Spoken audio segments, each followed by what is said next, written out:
Le dernier prophète d'Israël se tenait dans les cours d'un temple reconstruit et a délivré un message si brutal, si intransigeant, qu'il allait résonner à travers 4 siècles de silence absolu. Son nom était Malachie. Et ses dernières paroles au peuple d'Israël n'étaient pas des paroles de réconfort. C'était un avertissement. Dieu leur a dit, à travers Malachie, qu'il viendrait dans son temple, qu'il enverrait un messager pour préparer le chemin, et que lorsqu'il arriverait, ce serait comme le feu du fondeur, comme le savon du blanchisseur, brûlant tout ce qui est impur. Et puis, plus rien, plus de prophètes, plus de visions, plus d'anges apparaissant dans la nuit, plus de voix tonnant depuis les montagnes, les buissons ardents ou les colonnes de nuée. Pendant 400 ans, le Dieu qui avait parlé à Abraham, lutté avec Jacob, ouvert la mer Rouge pour Moïse et tonné depuis le Sinaï, est devenu complètement, terriblement silencieux. 400 ans, réfléchissez à cela. C'est plus long que l'existence des États-Unis en tant que nation. C'est plus long que toute la Renaissance.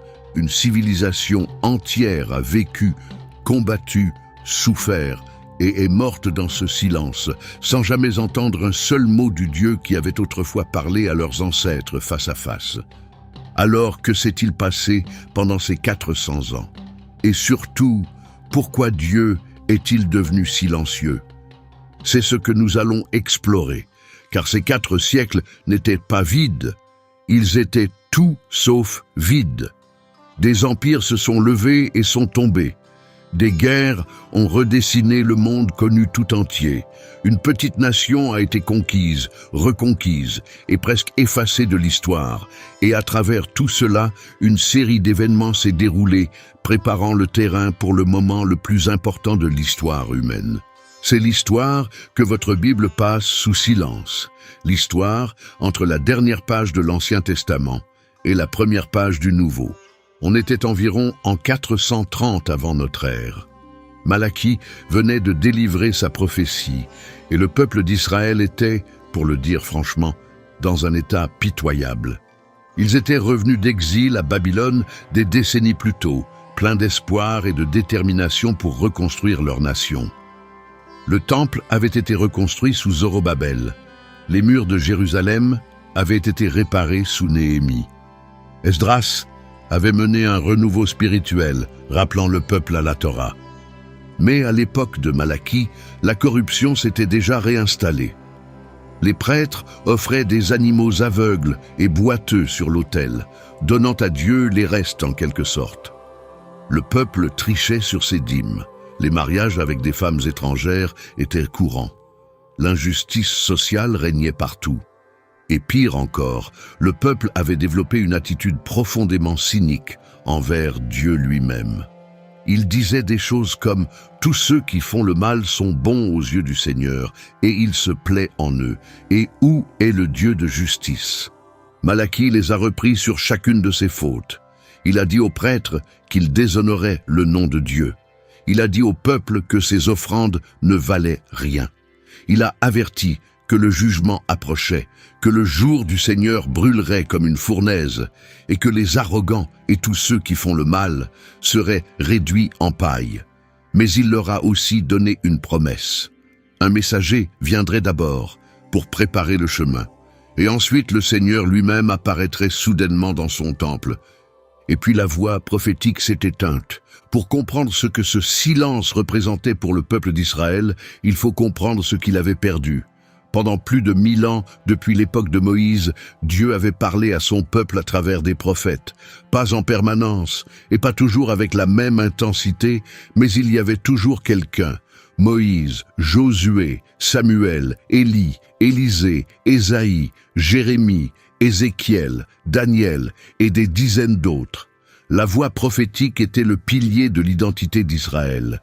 C'est ce qui les rendait différents de toutes les autres nations sur terre. Les autres nations avaient des rois, des armées et des temples. Israël avait la voix vivante de Dieu. Quand cette voix s'est arrêtée, cela a créé une crise sans précédent dans l'histoire du peuple juif. L'exil à Babylone avait été dévastateur, mais au moins pendant l'exil, des prophètes comme Ézéchiel et Daniel parlaient encore. Dieu communiquait toujours, le peuple pouvait souffrir, mais il pouvait aussi entendre. Désormais, pour la première fois de leur histoire en tant que peuple, les cieux étaient fermés. Les rabbins des siècles suivants avaient une expression pour décrire cela. Ils disaient que le Saint-Esprit avait quitté Israël après les derniers prophètes, Agé, Zacharie et Malachie. Un écho divin qu'ils appelaient une bat-kol, une fille de la voix, pouvait encore se faire entendre de temps en temps. Mais la voix prophétique pleine et entière, la parole claire et indiscutable de Dieu délivrée par un messager humain, avait disparu. Si vous aviez demandé à un Israélite ordinaire vivant vers 400 avant notre ère ce qui se passait dans le monde, il n'aurait probablement pas eu grand-chose à vous dire. Juda était une minuscule province du vaste empire perse, un territoire reculé que la plupart des administrateurs impériaux remarquaient à peine. Le roi perse à cette époque était Artaxerxès, et pour les Perses, les Juifs n'étaient qu'un peuple soumis de plus, payant ses impôts et se tenant tranquille. Les Perses avaient en réalité été relativement bienveillants envers les Juifs, tout bien considéré. C'était Cyrus le Grand qui avait publié le décret permettant aux exilés de retourner à Jérusalem en 539 avant notre ère. Le prophète Ésaïe avait même nommé Cyrus plus d'un siècle avant sa naissance, l'appelant loin de Dieu, son berger qui accomplirait ses desseins. Un roi païen, adorateur du dieu perse Ahura Mazda, appelé loin du Dieu d'Israël. Cela seul devrait vous montrer que le silence de Dieu ne signifiait pas que Dieu avait cessé d'agir. Les Perses pratiquaient une sorte de tolérance impériale, laissant les peuples conquis maintenir leur religion et leurs coutumes tant qu'ils restaient loyaux et payaient le tribut. Pour les Juifs, cela signifiait qu'ils pouvaient reconstruire leur temple, observer leurs lois et préserver leur identité. Le livre d'Esther, situé pendant la période perse, montre à la fois les avantages et les dangers de cet arrangement. Les Juifs pouvaient accéder à des positions d'influence, comme Mardoché et Esther l'ont fait. Mais ils pouvaient aussi être menacés de génocide au caprice d'un seul fonctionnaire, comme Haman a tenté de le faire. Mais la tolérance n'est pas la même chose que la liberté, et les Juifs vivant sous la domination perse étaient parfaitement conscients qu'ils restaient les sujets d'un empire étranger. Le glorieux royaume de David et Salomon n'était plus qu'un lointain souvenir. Le trône de David était vide. L'arche de l'Alliance avait disparu, probablement détruite quand Nabuchodonosor avait mis à sac le premier temple en 586 avant notre ère. La gloire de la Shekinah, la manifestation visible de la présence de Dieu qui avait autrefois rempli le temple de Salomon d'une lumière aveuglante, n'était plus là. Le second temple était debout, certes, mais tout le monde savait qu'il n'était qu'une pâle ombre de l'original. Les vieillards qui avaient vu le temple de Salomon avaient pleuré en voyant les fondations du nouveau, car ils savaient qu'ils ne pourraient jamais rivaliser. Il n'y avait pas d'arche, il n'y avait pas de nuée de gloire. L'Urim et le Thummim, ces objets mystérieux que le grand prêtre utilisait autrefois pour discerner la volonté de Dieu, avaient disparu. Le feu du ciel, qui avait autrefois consumé les sacrifices sur l'autel de Salomon, n'est pas descendu.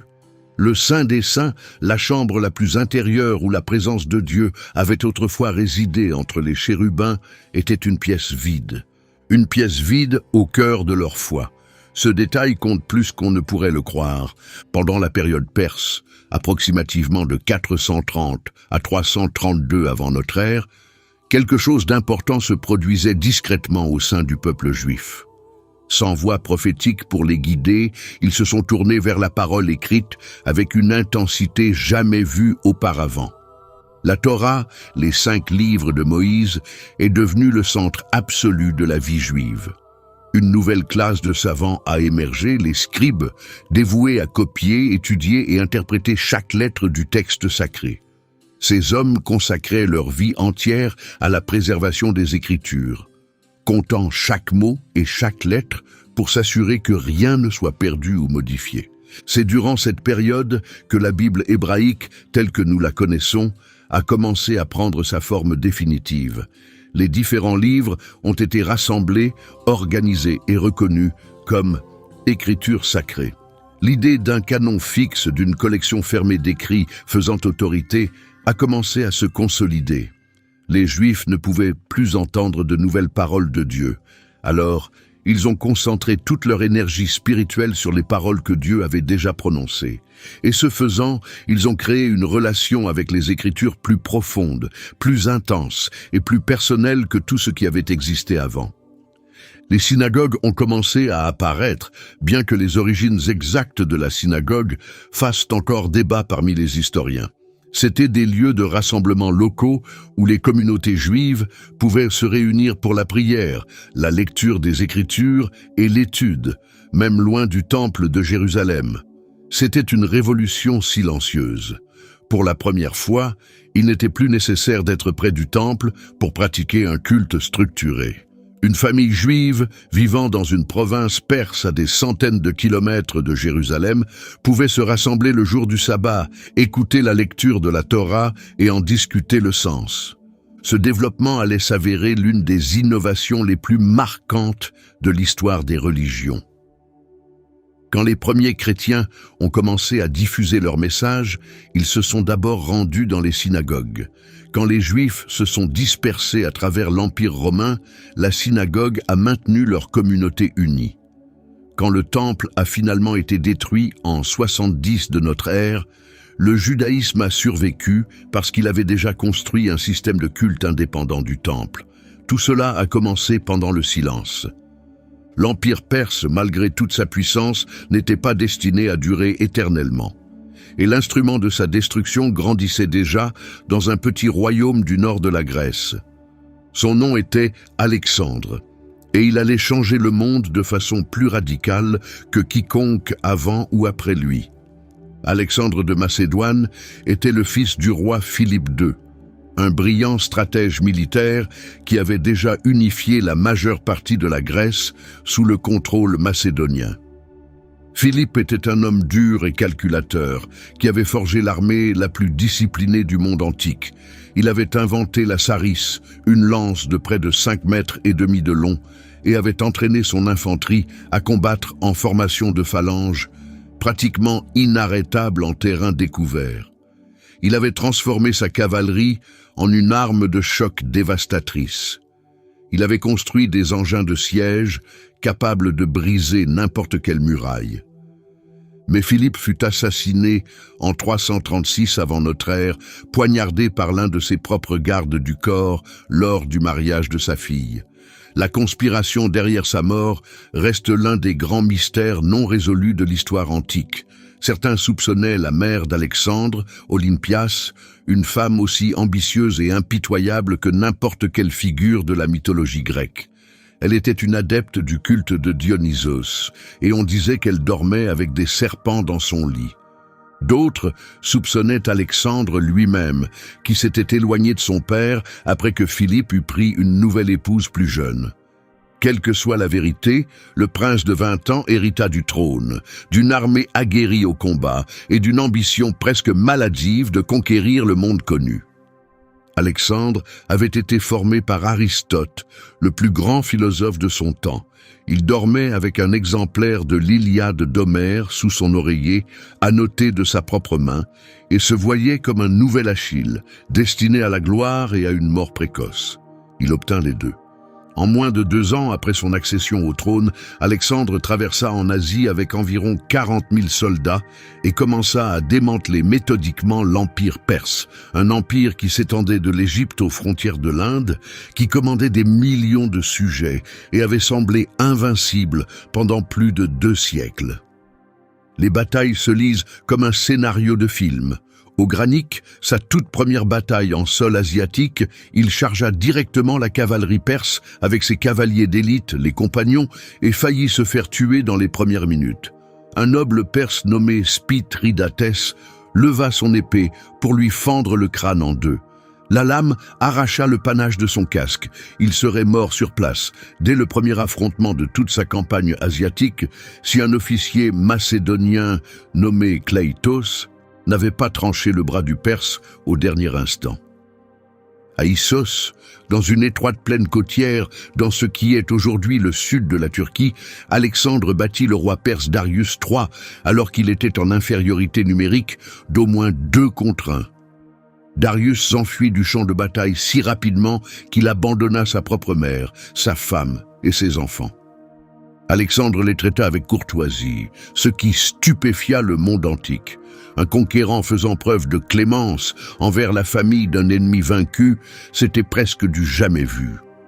À Gaugamel, dans ce qui est aujourd'hui le nord de l'Irak, Alexandre écrasa la dernière grande armée perse lors de l'une des batailles les plus décisives de l'histoire militaire.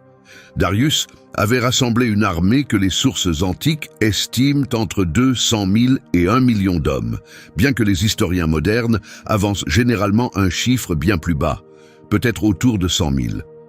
Quel que soit le nombre réel, Alexandre était largement en infériorité numérique. Il l'emporta quand même grâce à une combinaison de génie tactique, de courage personnel et de la qualité exceptionnelle de ses troupes macédoniennes. En 12 ans, Alexandre conquit tout, de la Grèce aux frontières de l'Inde. Il fonda plus de 20 villes portant son nom. Il épousa une princesse perse et encouragea ses soldats à faire de même. Il exigea que les peuples conquis l'adorent comme un dieu. Il adopta les tenues et les coutumes de la cour perse, ce qui rendit furieux ses vétérans macédoniens. Et il fit tout cela avant son 33e anniversaire. Mais voici la partie qui compte pour notre histoire. Sur le chemin entre l'Égypte et la Mésopotamie, Alexandre fit traverser à son armée la terre d'Israël. L'historien juif Flavius Joseph, écrivant 3 siècles plus tard, raconte une histoire remarquable sur ce qui s'est passé. Selon Joseph, quand Alexandre approcha de Jérusalem, le grand prêtre Jaddua alla à sa rencontre vêtu de ses habits sacerdotaux et de son turban, avec le nom de Dieu inscrit sur la plaque d'or, posée sur son front. Les anciens de la ville suivaient derrière, en vêtements blancs. Alexandre aurait mis pied à terre, se serait approché du grand prêtre et se serait incliné devant lui. Quand ses généraux lui demandèrent pourquoi le puissant conquérant de la Perse s'inclinait devant un prêtre juif, Alexandre leur expliqua qu'en Macédoine, avant même le début de la campagne, il avait vu cette même silhouette en rêve, portant ces mêmes vêtements, et que cette silhouette lui avait promis que Dieu lui accorderait la domination sur l'Empire perse. Joseph ajoute qu'on montra à Alexandre le livre de Daniel, en particulier la prophétie concernant un roi grec qui détruirait l'Empire perse. Alexandre en fut profondément impressionné et accorda aux Juifs un traitement favorable, les exemptant de tribut pendant les années sabbatiques et autorisant les soldats juifs de son armée à observer leurs propres lois. Que cette histoire soit historiquement exacte ou qu'il s'agisse d'une tradition plus tardive, reste débattu. Beaucoup d'historiens la considèrent comme légendaire. Mais ce qui est certain, c'est qu'Alexandre traita Jérusalem avec une faveur remarquable comparée aux villes qui lui avaient résisté. Les Juifs survécurent à la conquête d'Alexandre avec leur religion et leur communauté intactes. Ce fut un moment charnière, car Alexandre ne conquérait pas simplement des territoires, il transformait les cultures. Partout où ses armées allaient, la langue grecque, la philosophie grecque, l'art grec, le sport grec et la religion grecque suivaient. Ce processus, connu sous le nom d'hellénisation, allait devenir la plus grande menace culturelle que le peuple juif ait jamais connue. Et la raison pour laquelle c'était si dangereux, c'est que ce n'était pas violent. Pas au début. L'hellénisation n'a pas essayé de détruire le judaïsme par l'épée. Elle a essayé de le dissoudre par la séduction. La culture grecque était raffinée, belle et intellectuellement stimulante. La philosophie grecque posait des questions profondes sur la nature de la réalité, l'éthique et la vie bonne. L'art grec atteignait un niveau de naturalisme et de beauté inégalé dans le monde antique. La littérature grecque explorait toute la gamme de l'expérience humaine avec une profondeur extraordinaire. L'architecture grecque était magnifique. Le sport grec célébrait le corps humain d'une manière à la fois belle et, pour la sensibilité juive, profondément problématique. Le gymnase grec, où les jeunes hommes s'exerçaient et concouraient nus, était le centre de la vie culturelle grecque dans chaque ville qu'Alexandre et ses successeurs avaient fondée. Pour les jeunes hommes juifs grandissant dans cet environnement, surtout dans les nouvelles villes de la diaspora qui surgissaient à travers l'empire d'Alexandre, l'attrait de la culture grecque était considérable. Pour participer pleinement à la vie économique et sociale d'une cité hellénistique, il fallait parler grec, penser grec, s'habiller à la grecque et fréquenter les institutions grecques. S'accrocher à son identité juive signifiait rester un étranger. Et la pression pour se conformer était constante, subtile et incessante. Alexandre fonda de nouvelles villes à travers son empire, de l'Égypte à l'Afghanistan, et les peupla de colons grecs. Il fonda Alexandrie en Égypte, qui allait devenir l'une des plus grandes villes du monde antique. En quelques générations, Alexandrie abriterait la plus grande communauté juive en dehors d'Israël, comptant peut-être des centaines de milliers de personnes. Ces Juifs parlaient grec, s'habillaient à la mode grecque, fréquentaient des écoles grecques et vivaient dans des maisons de style grec. Mais ils continuaient à adorer le Dieu d'Israël, à circoncire leurs fils, à observer le sabbat et à se considérer comme faisant partie de l'Alliance. La tension entre le maintien de l'identité juive et la participation à la culture grecque allait définir toute la période intertestamentaire. C'est une tension qui ne s'est jamais totalement résolue, et à bien des égards, elle est encore vivante aujourd'hui chaque fois qu'une communauté religieuse essaie de maintenir sa singularité au sein d'une culture dominante qui offre à la fois de véritables bienfaits et de véritables menaces. Et puis, au sommet de sa puissance, Alexandre mourut. Il avait 32 ans. C'était en 323 avant notre ère, et il mourut à Babylone, dans le palais de Nabuchodonosor, le roi même qui avait détruit le temple de Salomon 2 siècles et demi plus tôt. La cause de sa mort reste débattue. La fièvre, peut-être le paludisme ou la fièvre typhoïde. L'empoisonnement, peut-être par ses propres généraux lassés de son comportement de plus en plus imprévisible. L'alcoolisme qui était devenu grave dans ces dernières années. Quand ses généraux lui demandèrent qui devait hériter de l'Empire, Alexandre aurait murmuré une seule phrase, « Au plus fort ». Cette réponse allait plonger le monde dans des décennies de guerre et déchirer l'Empire d'Alexandre en morceaux.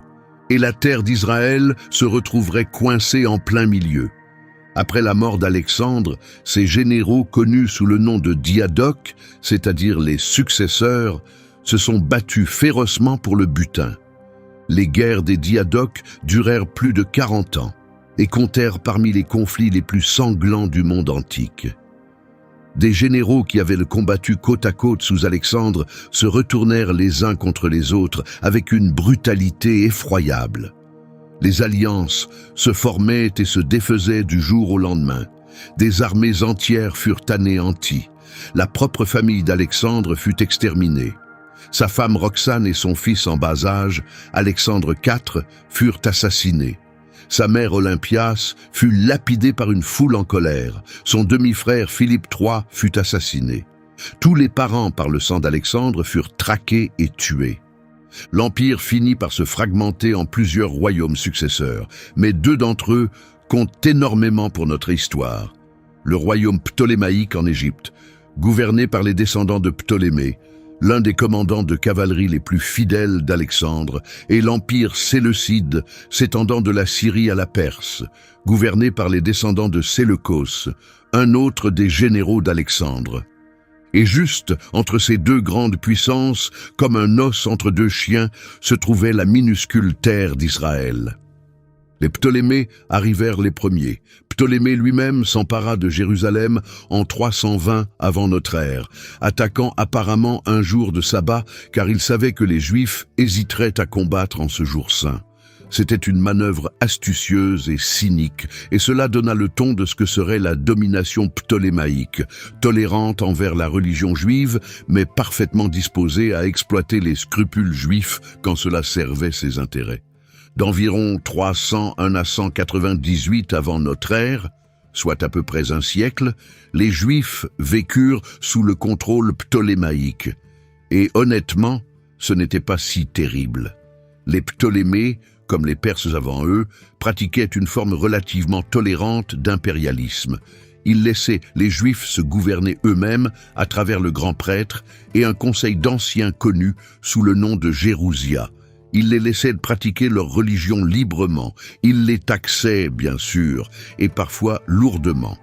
Les Ptolémées utilisaient un système de ferme des impôts, où le droit de collecter les taxes était vendu aux enchères aux plus offrants, qui pressaient ensuite la population autant que possible pour en tirer profit. Cela créait un ressentiment énorme, surtout parmi les pauvres. Mais au moins, les Ptolémées n'essayaient pas d'imposer la religion grecque de force. Pendant la période ptolémaïque, quelque chose de remarquable se produisit dans la diaspora juive. La communauté juive d'Alexandrie s'épanouit, devenant l'une des communautés juives les plus dynamiques et intellectuellement productives de l'histoire. Les Juifs alexandrins dialoguèrent avec la philosophie grecque, cherchant des liens entre la sagesse de Moïse et la sagesse de Platon. Une tradition se développa, peut-être un vœu pieux, mais contenant peut-être une part de vérité, selon laquelle Platon aurait en fait emprunté ses meilleures idées à Moïse. Que ce soit vrai ou non, cette tentative de rapprocher la pensée juive et la pensée grecque fut un projet intellectuel majeur qui allait influencer le judaïsme comme le christianisme naissant pendant des siècles. Les Juifs d'Alexandrie produisirent un ensemble de textes remarquables par leur sophistication. La sagesse de Salomon, probablement écrite à Alexandrie au 1er siècle avant notre ère, est un écrit saisissant qui mêle la théologie juive au concept philosophique grec. Ce texte médite sur la sagesse, la justice et le destin des justes et des méchants dans un langage qui allait profondément influencer l'apôtre Paul et l'auteur de l'évangile de Jean. Le philosophe Philon d'Alexandrie, écrivant au début du 1er siècle de notre ère, tenta une grande synthèse entre les écritures juives et la philosophie grecque, affirmant que la Torah, correctement comprise à travers l'interprétation allégorique, contenait les mêmes vérités auxquelles les philosophes grecs étaient parvenus par la seule raison. Mais le développement le plus décisif de la période ptolémaïque ne s'est pas produit dans une académie philosophique, mais dans un atelier de traduction. À Alexandrie, où l'importante communauté juive ne pouvait plus lire l'hébreu couramment, un projet fut entrepris qui allait façonner le cours de l'histoire. Les écritures hébraïques, la Torah et les autres écrits sacrés furent traduites en grec. Cette traduction, connue sous le nom de Septante, tire son nom du mot latin pour 70, en référence à la tradition concernant ses origines. Selon un document connu comme la lettre d'Aristée, le roi d'Égypte Ptolémée II Philadelphe voulait une copie de la loi juive pour la grande bibliothèque d'Alexandrie. Il envoya une délégation au grand prêtre de Jérusalem qui sélectionna 72 savants, 6 de chacune des 12 tribus, et les envoya à Alexandrie. Ils furent installés dans un palais sur l'île de Pharos, où se dressait le célèbre phare, l'une des 7 merveilles du monde antique, et ils achevèrent la traduction en 72 jours. Quand ils comparèrent leurs traductions individuelles, elles correspondaient parfaitement, ce qui fut interprété comme un signe d'inspiration divine. Que l'on croie ou non aux détails miraculeux, la Septante était réelle et elle fut monumentale. Pour la première fois dans l'histoire, les textes sacrés d'Israël étaient accessibles à quiconque savait lire le grec. Et à cette époque, cela concernait presque tout le monde dans le monde méditerranéen.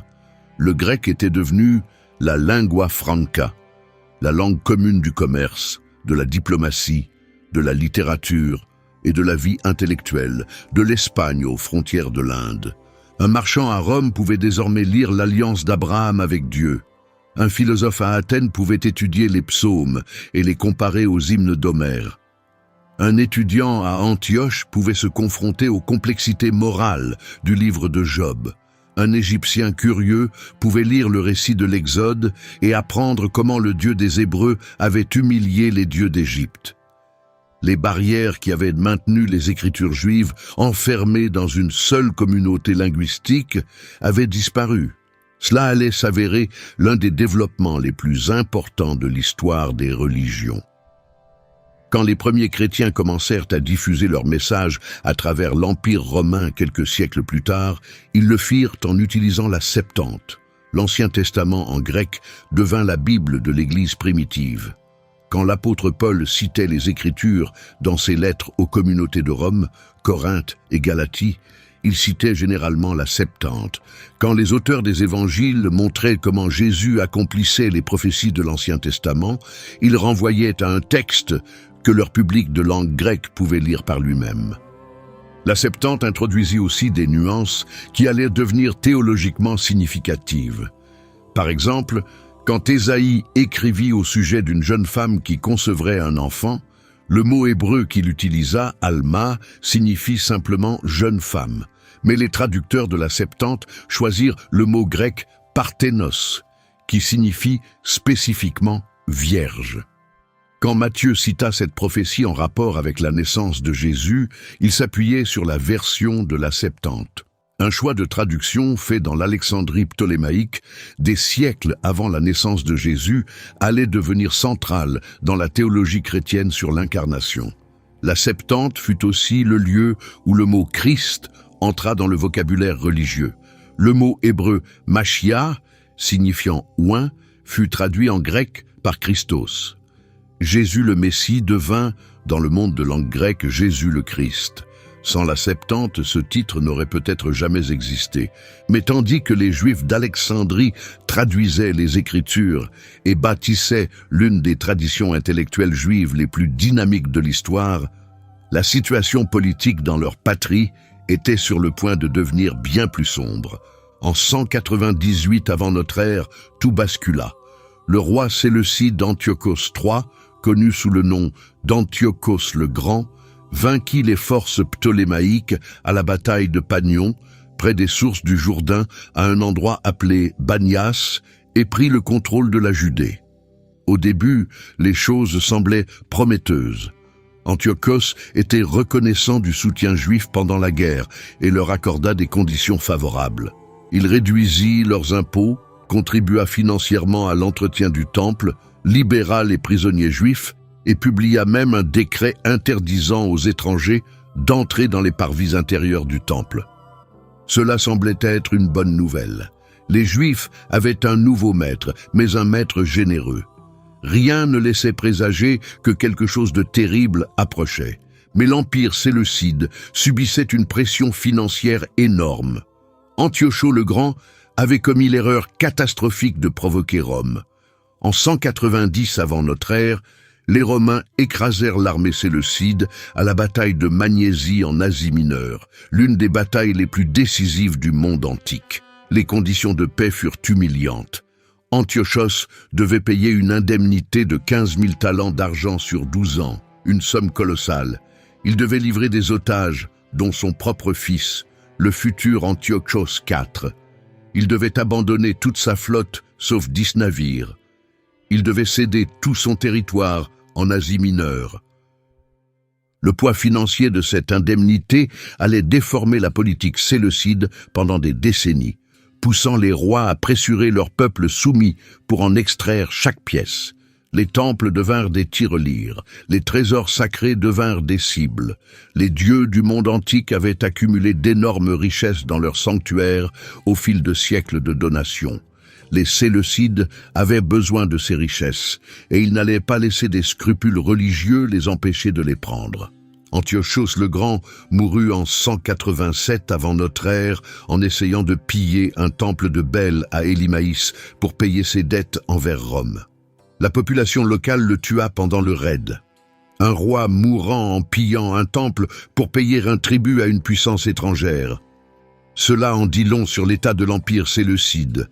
Son fils, Séleucos IV, poursuivit la recherche désespérée de revenus. À un moment, il envoya son ministre en chef, Héliodore, confisquer le trésor du temple de Jérusalem. Selon le 2e livre des Maccabées, Héliodore fut empêché d'entrer dans le trésor par une apparition miraculeuse. Un cheval monté d'un cavalier en armure d'or le piétina, accompagné de 2 jeunes hommes qui le frappèrent presque à mort. L'événement laissa Héliodore incapable de marcher et convaincu de la puissance du Dieu des Juifs. Que l'on prenne cela au sens littéral ou comme une narration dramatisée d'un affrontement diplomatique, le message est clair.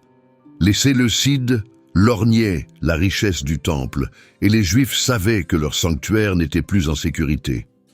Et puis Séleucos IV fut empoisonné par Héliodore lui-même.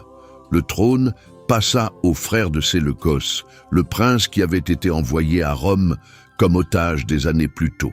Son nom était Antiochos IV, et il se donna le titre d'Épiphane, qui signifie Dieu manifesté. Ses ennemis l'appelaient Épimane, le fou. Les 2 noms se révélèrent justes. Antiochos. Épiphane arriva au pouvoir en 175 avant notre ère, et il ne ressemblait à aucun dirigeant auquel les Juifs avaient eu affaire jusque-là. Il était excentrique, imprévisible et mégalomane. L'historien Polybe le décrit déambulant dans les rues d'Antioche déguisé, buvant avec des inconnus dans les bains publics, couvrant d'or ceux qui l'agaçaient, puis piquant des colères terrifiantes quand on le contrariait. Il organisait des fêtes somptueuses pour projeter une image de puissance que son trésor en ruine pouvait à peine soutenir. Mais derrière ce comportement erratique se cachait une vraie vision stratégique et une vision dangereuse. L'empire séleucide était pris en étau. Rome s'étendait sans relâche par l'ouest. Les Parthes poussaient par l'est. Antiochos était convaincu que le seul moyen de maintenir son empire en train de se fragmenter était l'unité culturelle et religieuse. Un empire, une culture, une religion. Chaque peuple soumis adorerait les mêmes dieux, parlerait la même langue et suivrait les mêmes coutumes, sans exception. Pour la plupart des peuples de l'empire séleucide, ce n'était pas un gros problème. Les religions polythéistes antiques étaient généralement souples. On pouvait ajouter Zeus à son panthéon local sans grande difficulté. Les Grecs eux-mêmes faisaient cela depuis des siècles, identifiant joyeusement les dieux étrangers aux leurs. L'Amon égyptien devint Zeus Amon. Le Melkar phénicien devint Héraclès. Personne ne s'en souciait. La religion était comme un menu et on pouvait toujours ajouter un plat. Mais les Juifs étaient différents. Toute leur identité reposait sur le culte d'un seul Dieu et d'un seul Dieu uniquement. Le premier des 10 commandements n'était pas une suggestion. Tu n'auras pas d'autre Dieu devant moi. Leurs lois alimentaires, l'observance du sabbat, la pratique de la circoncision, ce n'étaient pas des préférences culturelles qu'on pouvait adapter ou mélanger aux coutumes grecques. C'étaient les termes d'une alliance avec le Créateur de l'univers. Transiger sur l'un d'entre eux revenait à trahir non pas simplement une tradition, mais une relation. Antiochos ne comprenait pas cette distinction ou ne s'en souciait pas, et ce qu'il fit ensuite allait infliger au peuple juif la blessure la plus profonde depuis la destruction du premier temple. Tout commença par la corruption au plus haut niveau de la vie religieuse juive. Le grand sacerdoce, autrefois une charge sacrée transmise par succession légitime, devint quelque chose qui pouvait s'acheter. Un homme nommé Jason, dont le nom hébreu était Josué, mais qui avait adopté un nom grec à la mode, soudoya Antiochos pour déposer son propre frère Onias III et l'installer comme grand prêtre à sa place.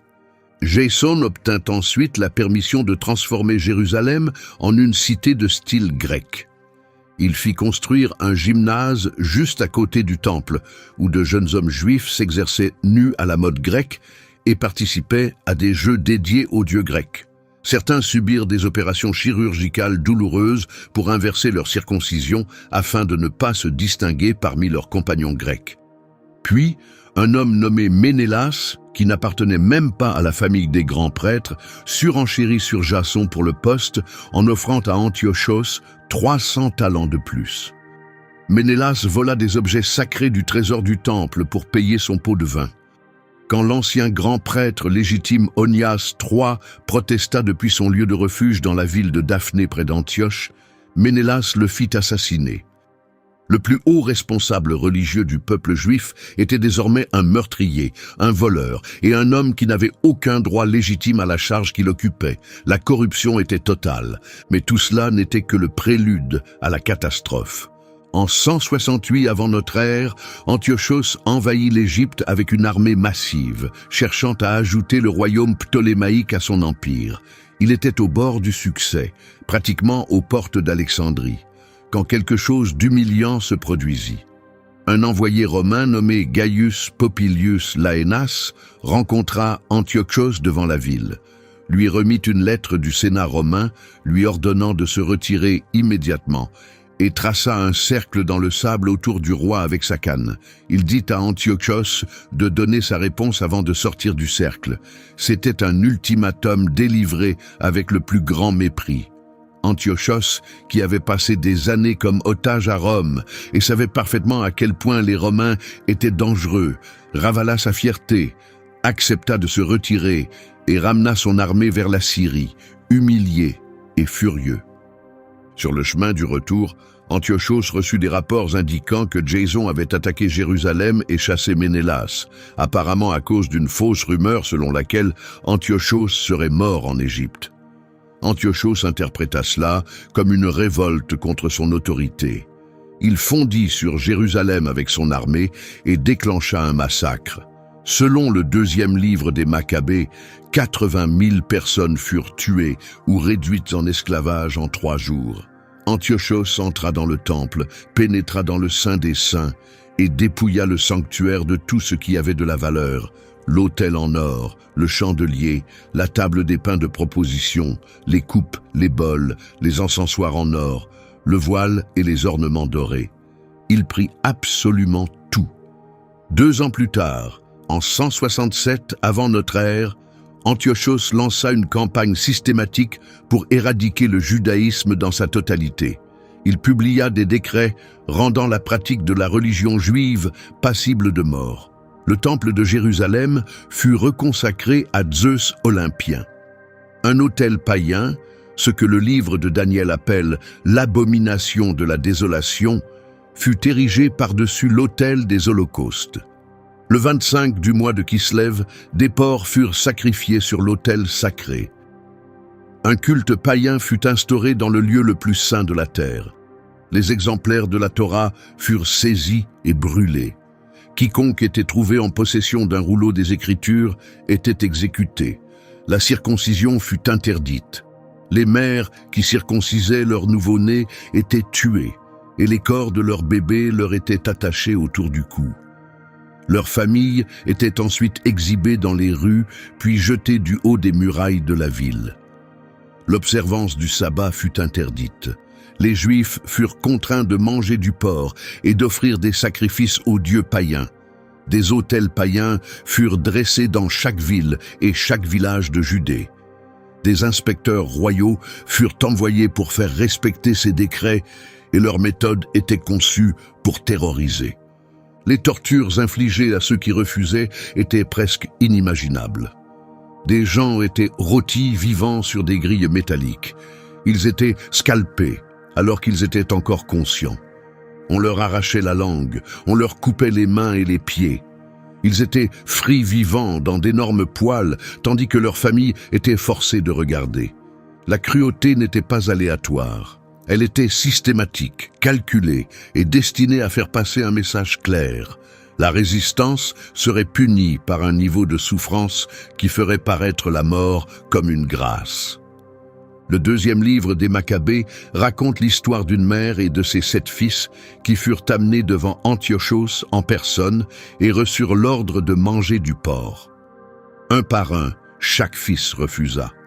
Le premier eut la langue arrachée, les mains et les pieds coupés, puis fut frit vivant dans une poêle pendant que sa mère et ses frères regardaient.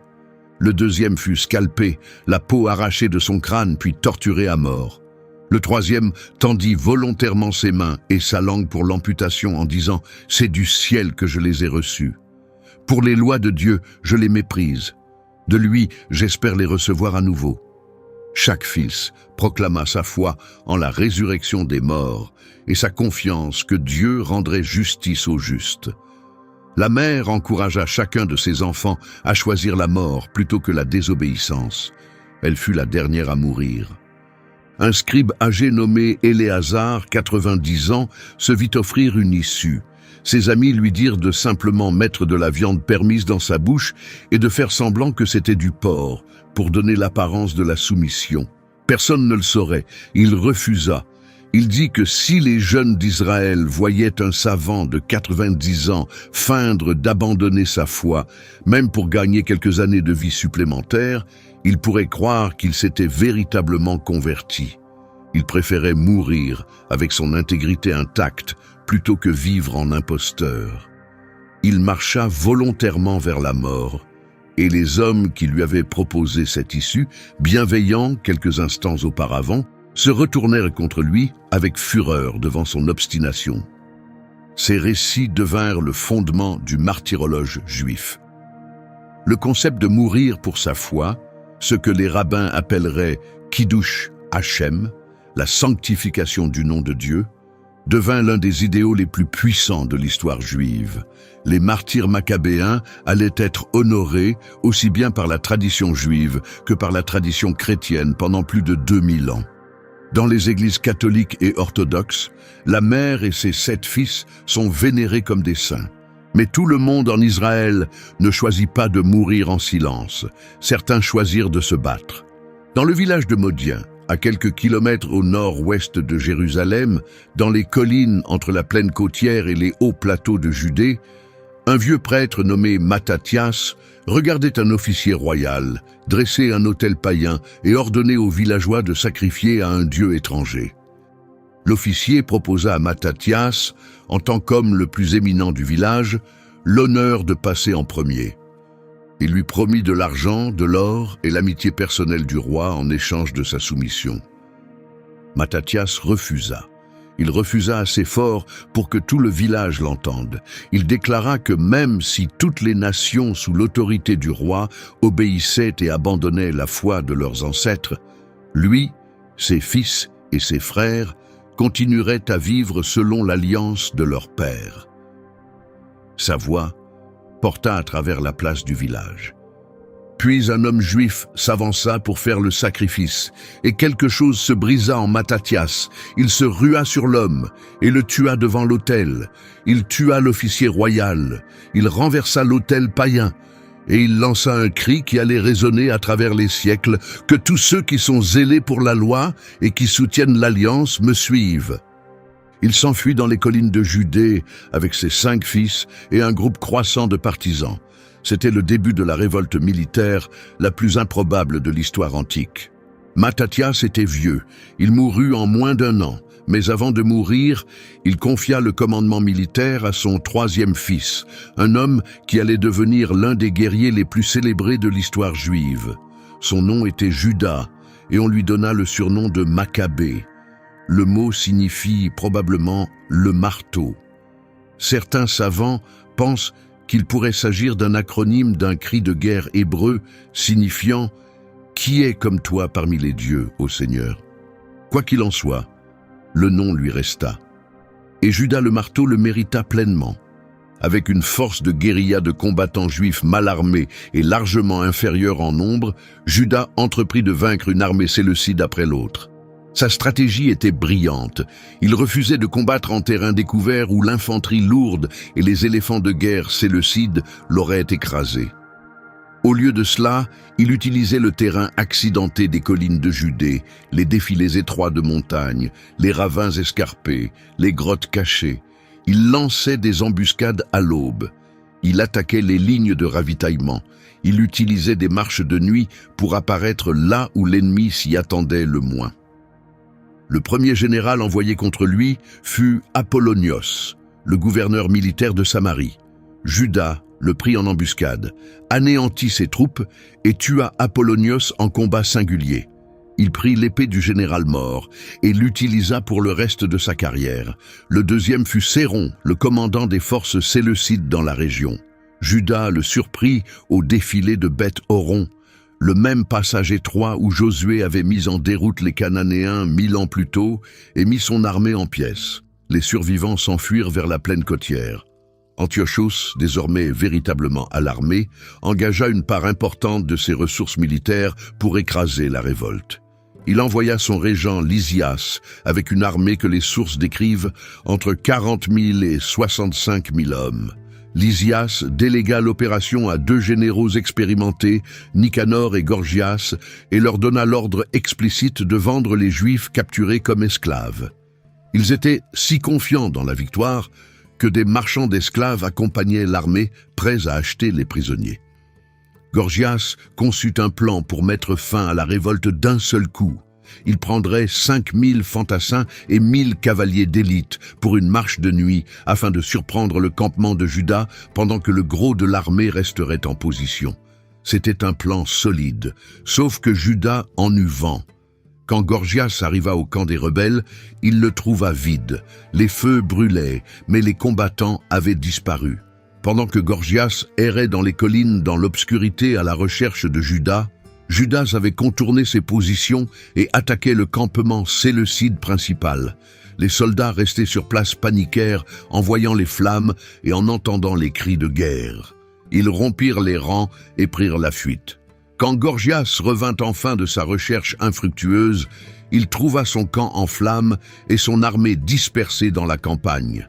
Lysias lui-même mena une autre expédition l'année suivante, approchant Jérusalem par le sud à travers l'Idumée avec une force massive. Juda l'affronta à Beth-Tsour, une ville fortifiée sur la route d'Hébron à Jérusalem, et le battit à nouveau. Lysias se retira à Antioche pour rendre compte de son échec au roi. En décembre 164 avant notre ère, 3 ans après la profanation, Juda et ses troupes reprirent Jérusalem.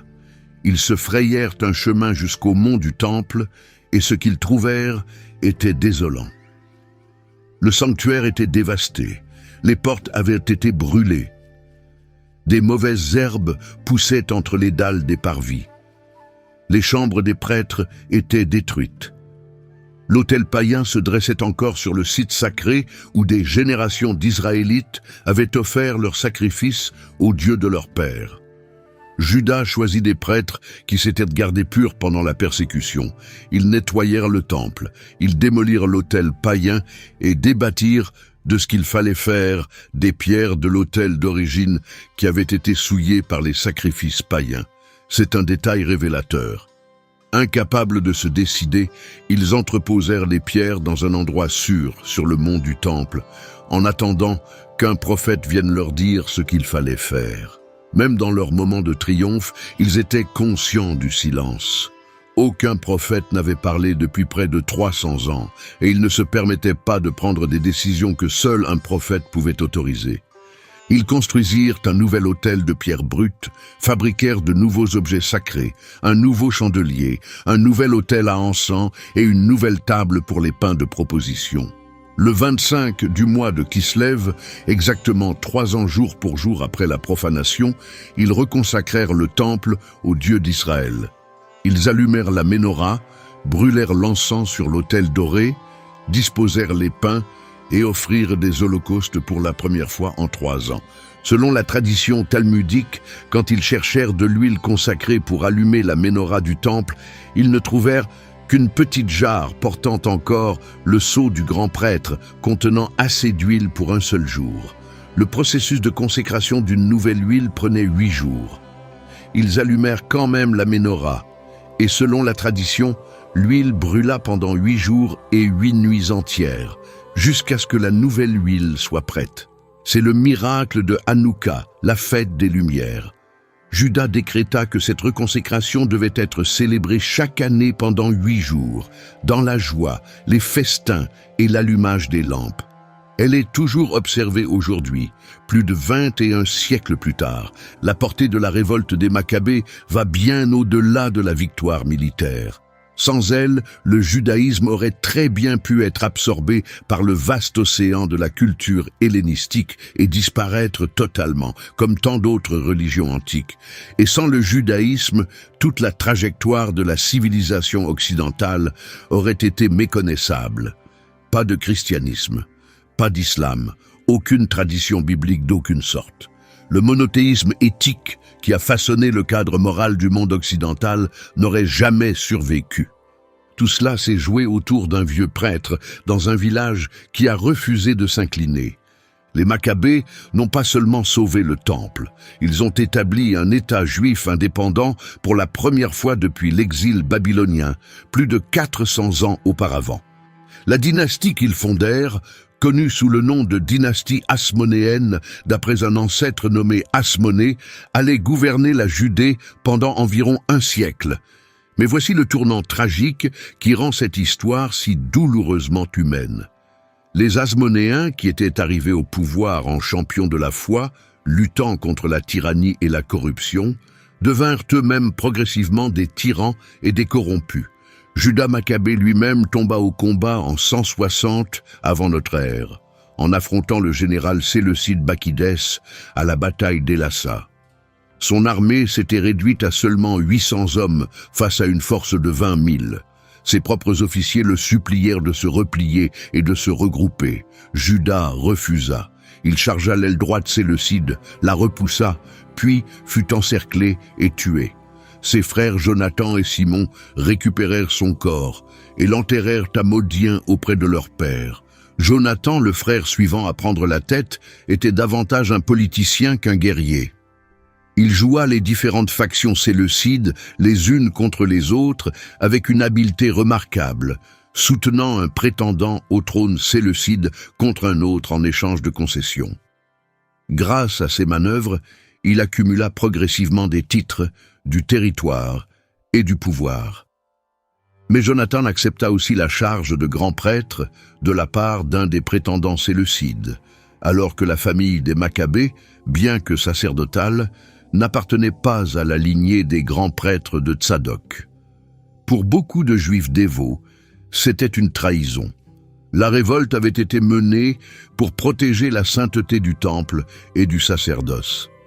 Désormais, les révolutionnaires politisaient la charge même qu'ils avaient combattue pour purifier. Jonathan fut finalement capturé par traîtrise et exécuté. Son frère Simon lui succéda et obtint enfin la pleine indépendance politique. En 142 avant notre ère, les Juifs étaient libres. Ils frappaient leur propre monnaie, ils se gouvernaient eux-mêmes. Le premier livre des Maccabées décrit ce moment avec une joie sincère. Le peuple se mit à écrire dans ses documents et ses contrats. En la première année de Simon, grand prêtre, commandant et chef des Juifs. Mais le pouvoir corrompt, et la dynastie hasmonéenne en offre l'une des démonstrations les plus frappantes de l'histoire. Simon fut assassiné lors d'un banquet par son propre gendre. Son fils Jean Hircan échappa à l'assassinat et régna pendant 3 décennies. Hircan fut un dirigeant efficace, mais il étendit le territoire juif par la conquête et la force. Il détruisit le temple samaritain sur le mont Garizim, intensifiant une haine entre juifs et samaritains qui brûlait encore à l'époque de Jésus. Il conquit les Iduméens au sud et les convertit de force au judaïsme, imposant la circoncision et l'observance de la loi juive par l'épée. L'ironie est presque insupportable. Une dynastie qui était arrivée au pouvoir en luttant contre la conversion religieuse forcée imposait désormais la conversion religieuse forcée à d'autres. Et cette conversion forcée des Iduméens allait revenir hanter le peuple juif d'une manière que personne n'aurait pu prévoir, car c'est du peuple iduméen que la famille d'Hérode allait émerger. Le fils d'Hircan, Aristobule Ier, emprisonna sa propre mère, la reine qui était censée assurer la régence, et la laissa mourir de faim dans un cachot. Il fit tuer son frère Antigone, le seul frère qu'il aimait véritablement, après avoir été piégé par des intrigues de cour, lui faisant croire qu'Antigone complotait contre lui. Quand il comprit ce qu'il avait fait, il fut apparemment rongé par la culpabilité et mourut en moins d'1 an, en vomissant du sang. Mais le pire fut Alexandre Janet, qui régna de 103 à 76 avant notre ère. Alexandre cumulait les fonctions de roi et de grand prêtre et exerçait les deux avec une brutalité effroyable. Les pharisiens, qui considéraient son sacerdoce comme illégitime parce qu'il n'était pas de la lignée de Tsadok, s'opposaient ouvertement à lui. Pendant la fête des tabernacles, alors que le grand prêtre devait verser une libation d'eau sur l'autel, Alexandre la versa délibérément sur ses propres pieds, un acte de mépris envers la tradition pharisienne. Les fidèles dans le temple furent si indignés qu'ils le bombardèrent avec les cédrats qu'ils portèrent pour la fête. La réponse d'Alexandre fut de lâcher ses soldats mercenaires sur la foule. 6000 personnes furent tuées dans l'enceinte du temple. Cette provocation déclencha une guerre civile qui dura 6 ans et fit 50 000 morts. Quand Alexandre écrasa finalement la résistance pharisienne, sa vengeance fut d'une cruauté médiévale. Il captura 800 des principaux pharisiens, les fit crucifier en spectacle public à Jérusalem, et tandis qu'ils agonisaient sur leur croix, il fit massacrer leurs femmes et leurs enfants sous leurs yeux. Alexandre contempla l'ensemble du massacre depuis un lit de banquet, buvant du vin avec ses concubines. Après cela, 8000 Juifs s'enfuirent du pays, terrifiés. Une dynastie qui avait commencé avec un père prêt à mourir plutôt que de trahir sa foi avait produit un roi qui crucifiait les fidèles en dînant. Le silence de Dieu pendant ces années a dû sembler particulièrement cruel. C'est pendant cette période hasmonéenne turbulente que les grands mouvements religieux du judaïsme se cristallisèrent dans les formes que l'on rencontre dans les évangiles. Les pharisiens émergèrent comme le mouvement du peuple ordinaire. Leur nom signifie probablement « les séparés », reflétant leur attachement à la pureté rituelle et à la séparation de tout ce qui pourrait compromettre leur obéissance à Dieu. Ils croyaient passionnément en la Torah, mais ils croyaient aussi en un ensemble de traditions orales, des enseignements interprétatifs transmis à travers des générations de savants, qu'ils considéraient comme tout aussi faisant autorité. Cette tradition orale allait finalement être codifiée dans la Mishnah et le Talmud, les documents fondateurs du judaïsme rabbinique. Les pharisiens croyaient en la résurrection des morts. Ils croyaient aux anges et aux esprits. Ils croyaient que Dieu intervenait dans les affaires humaines par sa providence, tout en respectant le libre arbitre de l'homme. Ils construisirent des synagogues à travers tout le pays, rendant l'étude des Écritures et le culte communautaire accessible aux gens ordinaires, et pas seulement à l'élite sacerdotale. Ils démocratisèrent la spiritualité juive d'une façon jamais vue auparavant. Un paysan de Galilée pouvait étudier la Torah avec le même sérieux qu'un prêtre du temple. Les Sadducéens étaient le parti de l'aristocratie et de l'institution du temple.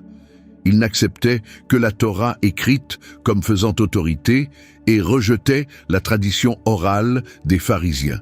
Ils niaient la résurrection des morts, une doctrine qu'ils considéraient comme une innovation sans fondement scripturaire. Ils niaient l'existence des anges et des esprits.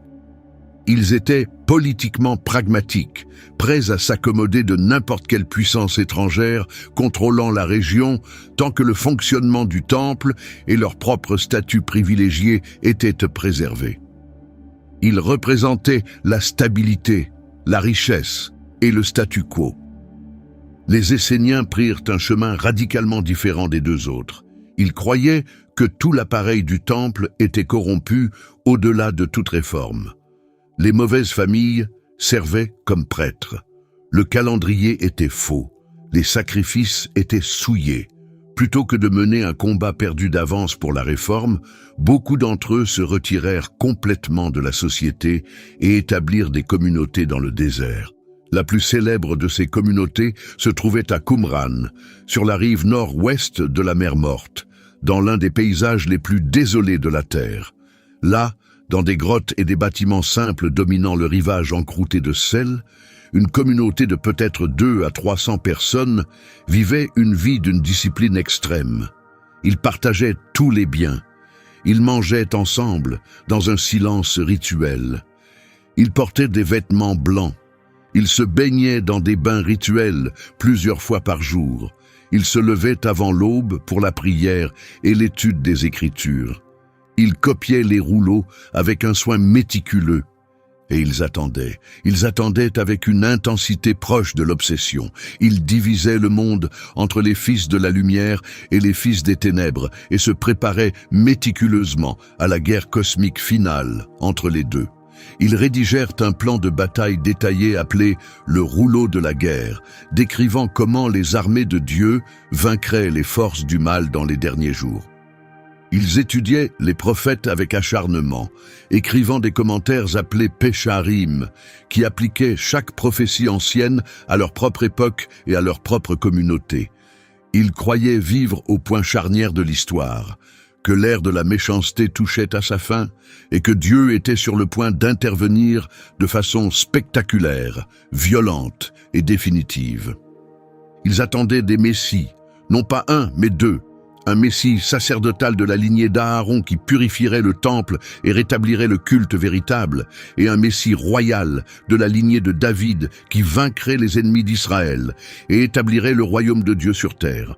Leurs rouleaux décrivent un grand banquet messianique où les deux messies présideraient, le messie sacerdotal ayant la préséance sur le messie royal.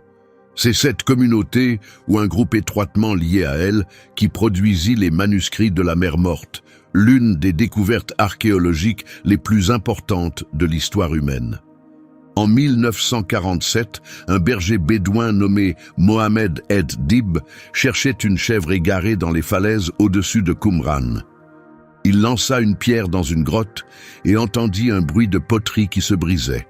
À l'intérieur de la grotte, il trouva de hautes jarres en argile contenant des rouleaux de cuir enveloppés dans du lin. Des rouleaux qui avaient été cachés là pendant près de 2000 ans. La découverte déclencha une chasse au trésor archéologique d'une décennie qui mit au jour des milliers de fragments de manuscrits dans 11 grottes autour de Qumran. Parmi eux se trouvaient des copies de presque tous les livres de la Bible hébraïque, certaines datant du IIe et du IIIe siècle avant notre ère. Le grand rouleau d'Ésaïe, une copie complète du livre d'Ésaïe de plus de 7 mètres de long, était le joyau de la découverte. Quand les savants le comparèrent aux plus anciens textes hébreux d'Ésaïe, connus jusqu'alors, datant d'environ l'an 1000 de notre ère, ils découvrirent que le texte était pratiquement identique malgré plus d'un millénaire de copies manuelles.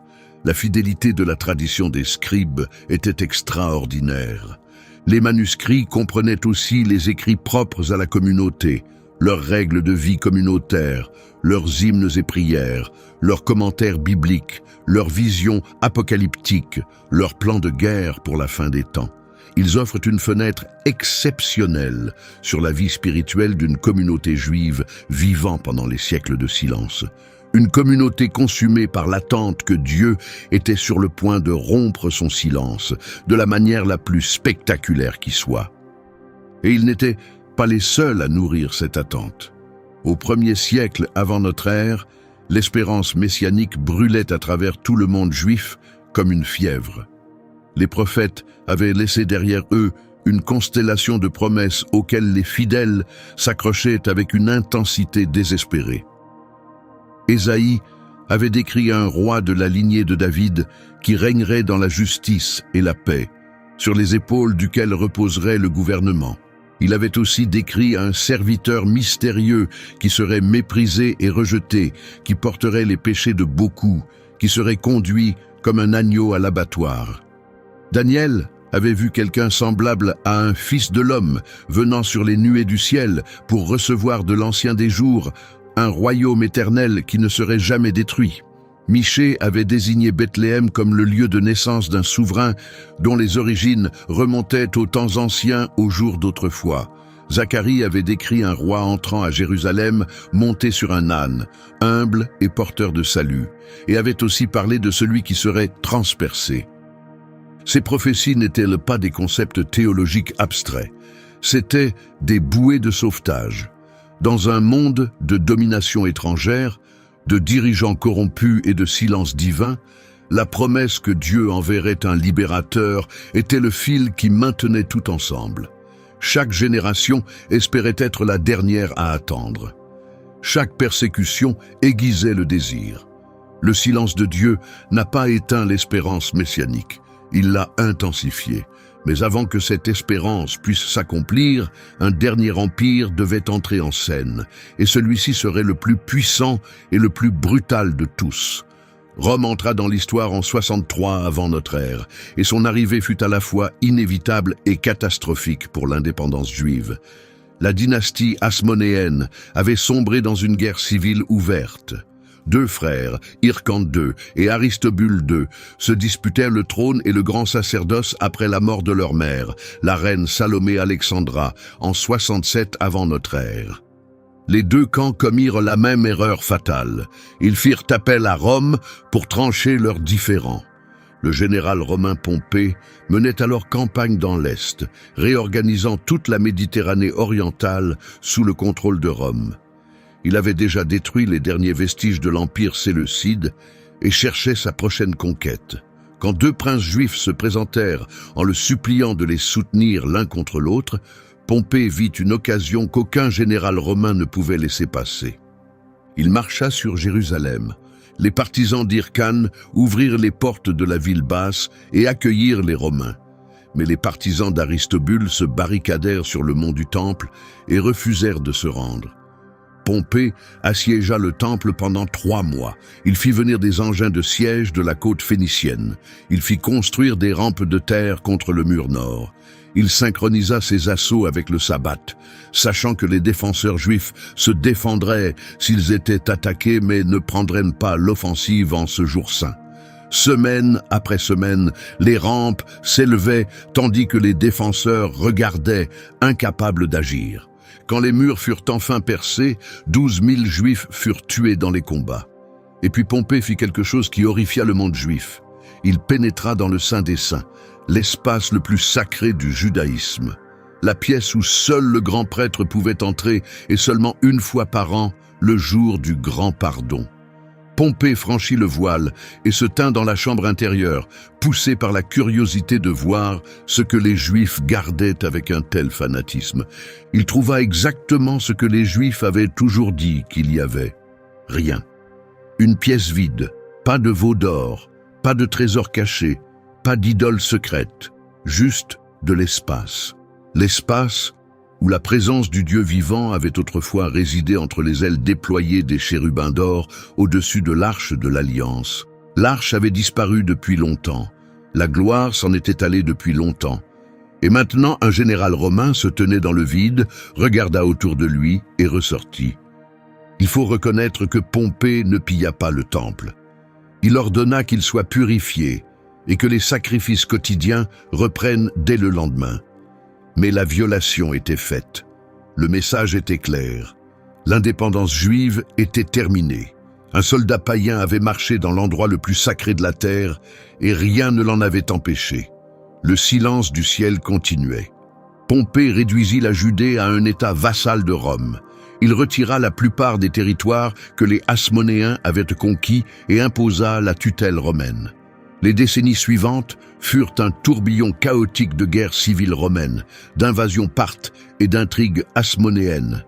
Jules César, rival de Pompée, finit par prendre le contrôle et témoigna aux Juifs une faveur considérable, confirmant leur droit de pratiquer leur religion et les exemptant de certaines obligations romaines. Mais César fut assassiné en 44 avant notre ère et le chaos reprit. À travers toutes ces turbulences, une famille ne cessait de s'élever.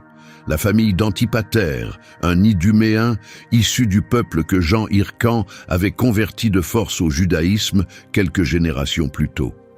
Antipater était un génie politique qui s'attachait à l'homme fort romain du moment, fournissant un soutien militaire et des renseignements en échange de faveurs et de positions. Quand Antipater fut empoisonné en 43 avant notre ère, son fils Hérode hérita des relations de son père, de son instinct politique et d'une ambition à côté de laquelle celle d'Alexandre le Grand paraissait modeste.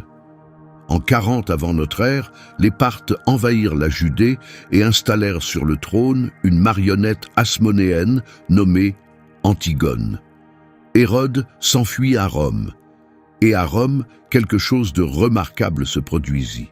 Marc-Antoine et Octave, les deux hommes les plus puissants du monde romain, escortèrent personnellement Hérode au Sénat romain, où il fut déclaré roi des Juifs par décret sénatorial.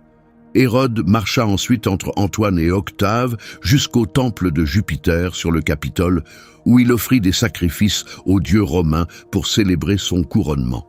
Le roi des Juifs, couronné à Rome, sacrifiant à Jupiter. S'il existait un symbole plus parfait de tout ce qui n'allait pas dans l'État d'Israël, il est difficile de l'imaginer. Mais Hérode devait encore conquérir son royaume. Il passa 3 ans à combattre pour prendre la Judée à Antigone, capturant finalement Jérusalem en 37 avant notre ère avec l'aide des légions romaines. Antigone fut envoyé à Antoine qui le fit décapiter apparemment à l'insistance d'Hérode. Il fut le dernier roi hasmonéen. Une fois au pouvoir, Hérode se révéla l'un des dirigeants les plus compétents et l'un des plus terrifiants du monde antique. C'était un bâtisseur d'une ambition presque surhumaine, et les structures qu'il créa continuent d'émerveiller les visiteurs aujourd'hui. Il reconstruisit le second temple depuis les fondations, le transformant en l'une des merveilles du monde antique. Il agrandit le mont du Temple à environ 14 hectares en construisant d'immenses murs de soutènement et en comblant les espaces avec des milliers de tonnes de terre et de gravats. Les murs de soutènement furent bâtis avec des blocs de calcaire si énormes que certains pèsent plus de 500 tonnes chacun. La plus grande pierre du mur occidental, celle qu'on peut encore voir aujourd'hui en visitant Jérusalem, mesure environ 13 mètres et demi de long, 3 mètres et demi de haut et près de 5 mètres de profondeur.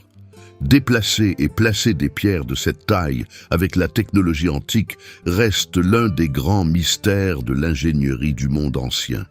Le temple lui-même était recouvert de marbre blanc, surmonté de plaques d'or, si bien que de loin, il ressemblait à une montagne enneigée, s'embrasant dans le soleil du matin. Le Talmud dit que quiconque n'avait pas vu le temple d'Hérode n'avait jamais vu un bâtiment véritablement beau. Le complexe du temple comprenait d'immenses colonnades, la Stoa royale, sur l'extrémité sud, avec 162 colonnes corinthiennes de près d'1,40 m de diamètre chacune, des parvis pour les gentils, des parvis pour les femmes juives, des parvis pour les hommes juifs, des parvis pour les prêtres, et au centre, le Saint des Saints, toujours vide, toujours silencieux, toujours en attente. Hérode construisit aussi la forteresse de Massada, le port artificiel de Césarée maritime, le palais-forteresse de l'Hérodion, et de somptueux palais à Jérusalem et à Jéricho. Il bâtit des villes et des forteresses à travers tout son royaume. Il était, en toute objectivité, l'un des plus grands bâtisseurs de l'histoire du monde antique.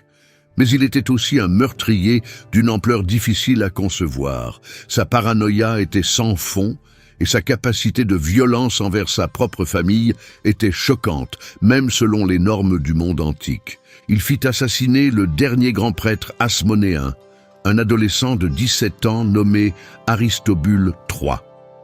Ce garçon était le propre beau-frère d'Hérode, le frère de sa femme bien-aimée Mariamne. La foule dans le temple avait acclamé avec trop d'enthousiasme le jeune prêtre séduisant, et Hérode y vit un rival. Alors il fit en sorte que le garçon se noie lors d'une fête au bord de la piscine du palais d'hiver à Jéricho. Ses serviteurs maintinrent l'adolescent sous l'eau jusqu'à ce qu'il cesse de bouger. Puis Hérode organisa des funérailles grandioses et pleura en public. Il fit exécuter sa femme, Mariamne, la princesse hasmonéenne qu'il prétendait aimer plus que quiconque au monde. Il était dévoré par la jalousie et le soupçon, et sa sœur Salomé, qui détestait Mariamne, nourrissait sa paranoïa d'accusations, murmurée d'infidélité et de trahison. Après l'exécution de Mariamne, Hérode fut apparemment anéanti par le chagrin. Il errait dans son palais en appelant son nom, ordonnant aux serviteurs de la faire venir comme si elle était encore en vie. Il tomba gravement malade et certains dirent qu'il perdait la raison. Il fit tuer la mère de Mariamne, Alexandra. Il fit tuer ses propres fils, Alexandre et Aristobule, les enfants qu'il avait eus avec Mariamne, soupçonnés de conspiration. Il fit tuer son fils aîné Antipater 5 jours seulement avant sa propre mort. L'empereur Auguste fit ce mot célèbre. Il valait mieux être le porc d'Hérode que le fils d'Hérode. Et c'est cet homme, ce monstre couvert de sang, paranoïaque et architecte de génie qui était assis sur le trône d'Israël au moment où le silence de Dieu allait enfin se rompre. Dans ces dernières années, Hérode devint de plus en plus dérangé. Sa paranoïa déborda au-delà de sa propre famille pour englober la nation tout entière. Il fit installer un aigle doré, le symbole de Rome, au-dessus de la porte du temple, une provocation qui exaspéra la population pieuse. Quand un groupe de jeunes savants arracha l'aigle, Hérode les fit brûler vifs. Il aurait ordonné qu'à sa mort, tous les notables de Judée soient rassemblés dans l'hippodrome de Jéricho et exécutés, afin que la nation soit en deuil à sa mort, même si elle ne porterait pas le deuil pour lui. L'ordre ne fut jamais exécuté. Et c'est cet Hérode, dans les dernières années de son règne, qui reçut une délégation de savants étrangers, des mages venus d'Orient, posant une question qui lui glaça le sang. « Où est le roi des Juifs qui vient de naître ?» Les mages avaient vu une étoile et étaient venus lui rendre hommage. Hérode rassembla les grands prêtres et les scribes et leur demanda où le Messie devait naître. Ils lui répondirent « À Bethléem de Judée », selon le prophète Michée. Hérode envoya les mages à Bethléem avec pour instruction de revenir lui faire un rapport, afin qu'il puisse lui aussi adorer l'enfant. Ils ne revinrent jamais. Ils furent avertis en songe et rentrèrent dans leur pays par un autre chemin. Hérode, réalisant qu'il avait été joué, ordonna le massacre de tous les enfants mâles de Bethléem âgés de moins de 2 ans. Le massacre des innocents. C'était parfaitement cohérent avec tout ce que l'on sait du caractère d'Hérode, un homme qui avait noyé un adolescent, assassiné sa femme et fait exécuter 3 de ses propres fils, n'hésiterait pas à tuer les enfants d'inconnus pour protéger son trône. La Sainte Famille s'enfuit en Égypte, l'ancienne terre de servitude, devenue désormais leur refuge.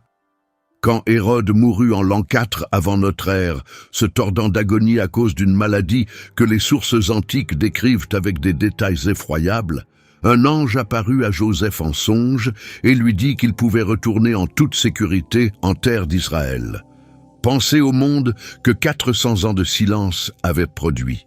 Un temple reconstruit, plus magnifique que celui de Salomon, mais gouverné par un roi iduméen meurtrier qui sacrifiait aux dieux romains et tuait ses propres enfants. Un peuple plus dévoué à ses écritures que jamais dans l'histoire, mais divisé en courants rivaux qui se méprisaient les uns les autres. Une terre saturée d'espérance messianique si intense qu'elle en était presque insoutenable, mais écrasée par des générations de domination étrangère. Un empire qui avait connecté le monde connu tout entier par des routes pavées, une langue commune et un système juridique unique, mais qui maintenait son pouvoir par la crucifixion, l'esclavage et la destruction systématique de quiconque osait défier son autorité. Chaque élément de ce tableau était nécessaire, et c'est peut-être la chose la plus remarquable concernant les 400 ans de silence. Pas le silence en lui-même, mais ce qui se construisait à l'intérieur. Considérez la préparation. Les écritures hébraïques avaient été traduites en grec, la langue universelle du monde méditerranéen, pour que le message du salut puisse être communiqué à tous. Un réseau de synagogues avait été établi à travers tout l'Empire romain, offrant des lieux de rassemblement tout près où l'Évangile pourrait être prêché aux Juifs et aux craignants Dieu. Ces païens qui assistaient aux offices de la synagogue sans se convertir entièrement au judaïsme. Le réseau routier romain connectait le monde connu tout entier, rendant les voyages plus rapides et plus sûrs que jamais. Un apôtre pouvait marcher de Jérusalem à Rome. La Pax Romana, aussi brutale que fut son application, avait créé des conditions de stabilité relative qui permettaient aux idées de se propager librement sur d'immenses distances. La diaspora juive avait implanté des communautés dans chaque grande ville, de la Bretagne à Babylone, des communautés qui adoraient déjà un seul Dieu, étudiaient les prophètes et attendaient un Messie. Même les développements théologiques de la période intertestamentaire servirent de préparation, et cet aspect mérite plus d'attention qu'on ne lui en accorde habituellement. Le concept de résurrection, par exemple, est à peine mentionné dans les livres les plus anciens de la Bible hébraïque.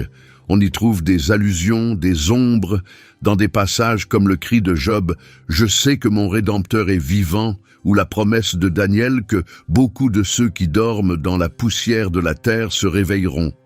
Mais c'est pendant les siècles de silence, en particulier sous la pression du martyre durant la persécution d'Antiochos, que la doctrine de la résurrection corporelle devint une conviction ardente pour des millions de Juifs.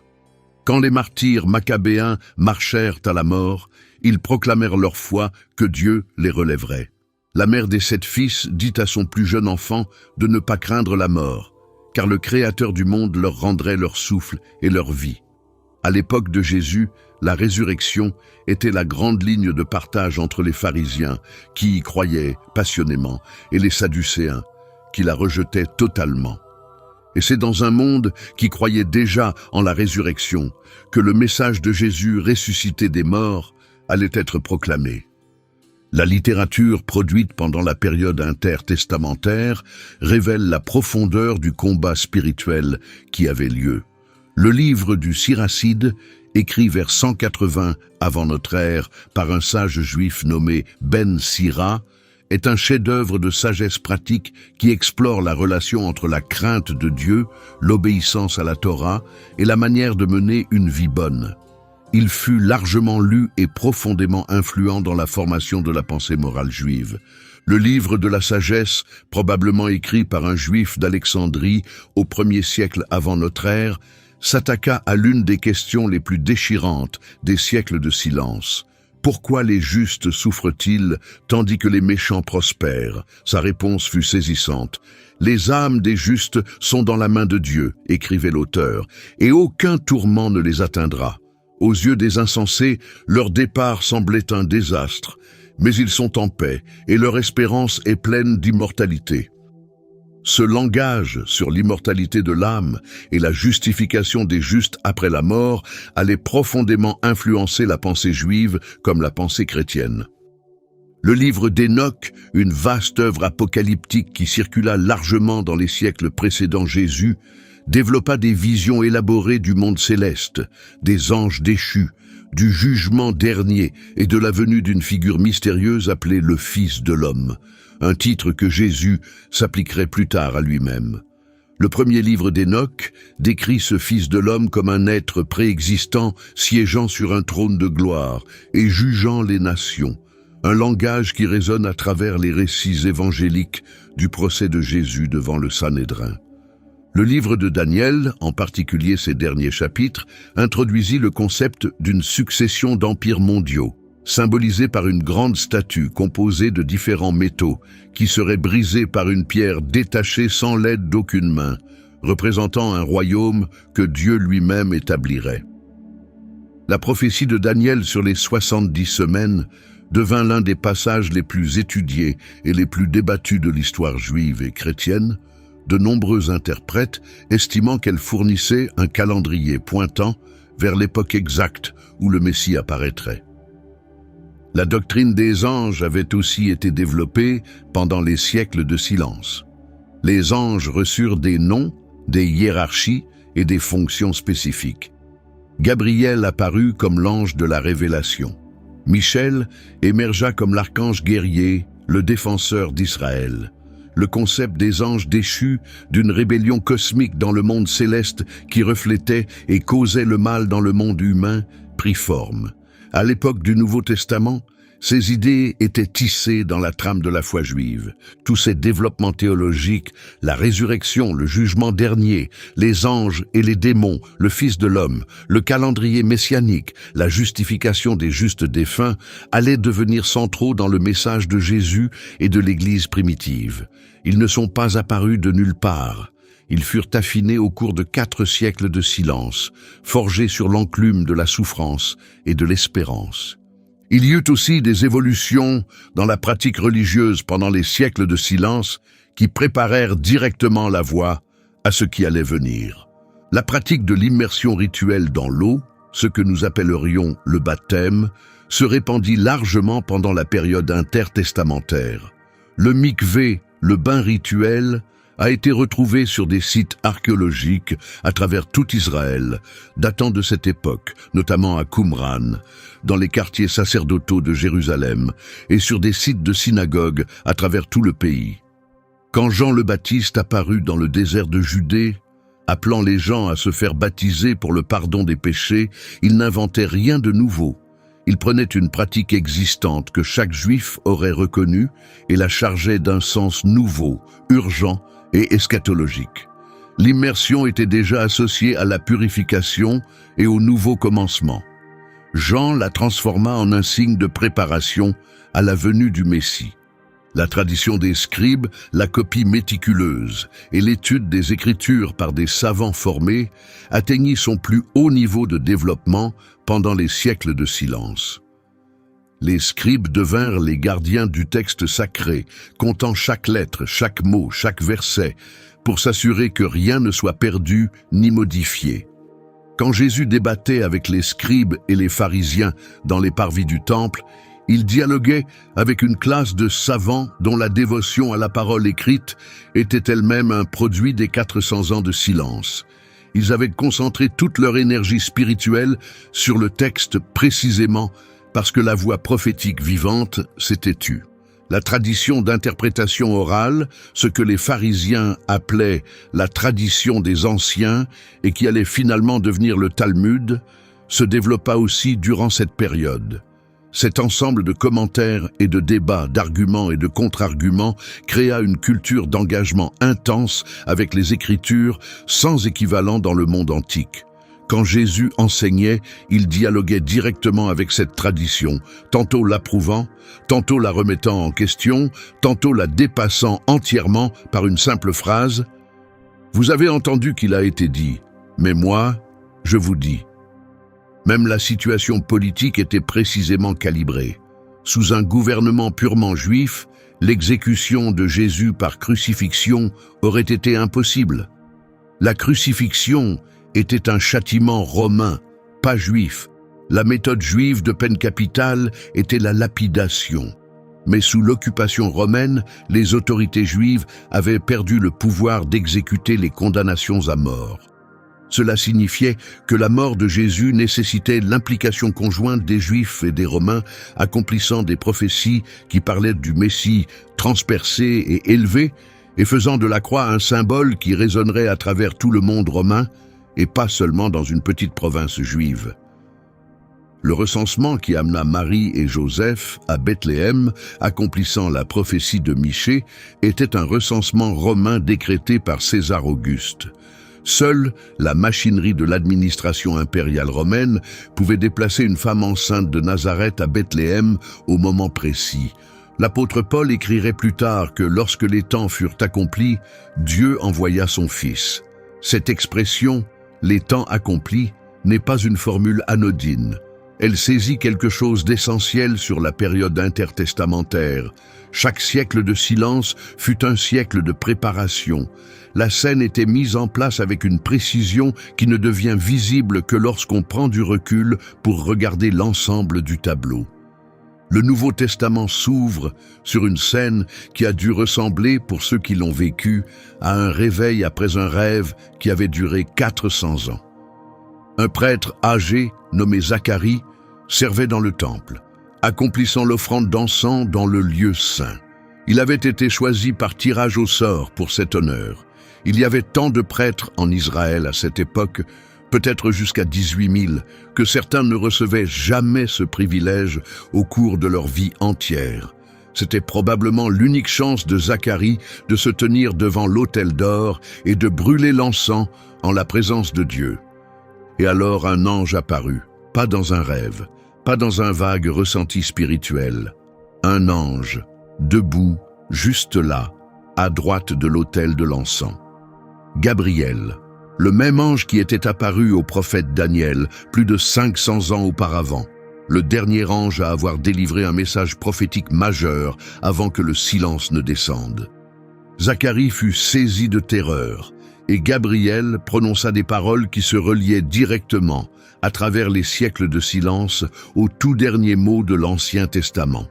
Malachie avait terminé sa prophétie par une promesse. « Voici, je vous enverrai Élie, le prophète, avant que ne vienne le jour grand et redoutable du Seigneur, et il tournera le cœur des pères vers les enfants, et le cœur des enfants vers leurs pères. » Maintenant, Gabriel disait au prêtre tremblant que sa femme Élisabeth, âgée et stérile, enfanterait un fils qui marcherait devant le Seigneur avec l'esprit et la puissance d'Élie pour tourner le cœur des pères vers les enfants. L'ange citait Malachie, mot pour mot. Après 400 ans, le ciel reprenait exactement là où il s'était arrêté. La phrase que Malachie avait laissée en suspens dans l'air pendant 4 siècles était en train d'être achevée.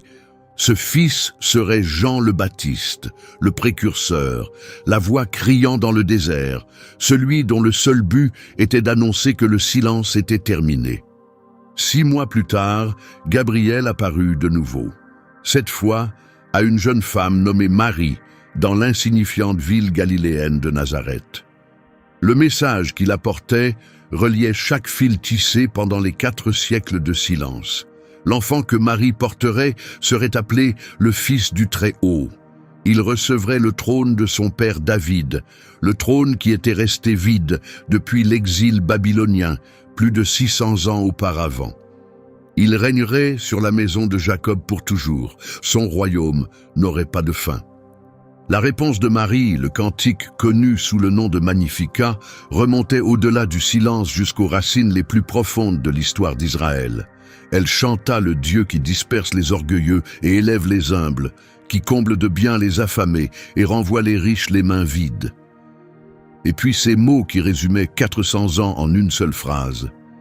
Il a secouru Israël son serviteur, se souvenant de sa miséricorde, comme il l'avait dit à nos pères en faveur d'Abraham et de sa descendance pour toujours. Il s'est souvenu, c'est ce que dit le Magnificat. À travers 400 ans d'empire qui se levaient et tombaient, de persécutions et de martyrs, de guerres civiles et d'occupations étrangères, de sacerdoces corrompus et d'espoirs brisés, Dieu s'était souvenu. L'alliance avec Abraham tenait toujours.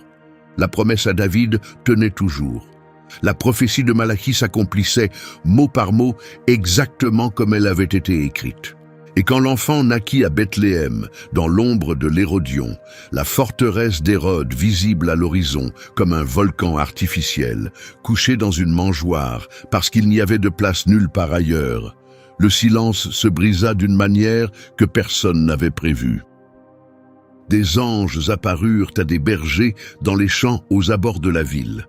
Pas à des rois, pas à des prêtres, pas aux savants de Jérusalem, pas aux philosophes d'Athènes, pas aux sénateurs de Rome, à des bergers au plus bas de l'échelle sociale, travaillant dans l'obscurité, veillant sur leurs troupeaux. La gloire du Seigneur resplendit autour d'eux.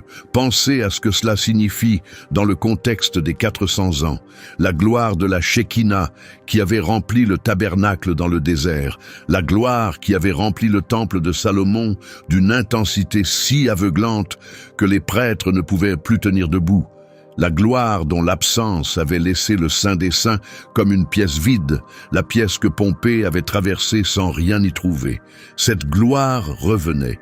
Pas dans un temple, pas dans un palais, dans un champ rempli de bergers terrifiés, annonçant la naissance d'un bébé couché dans une auge.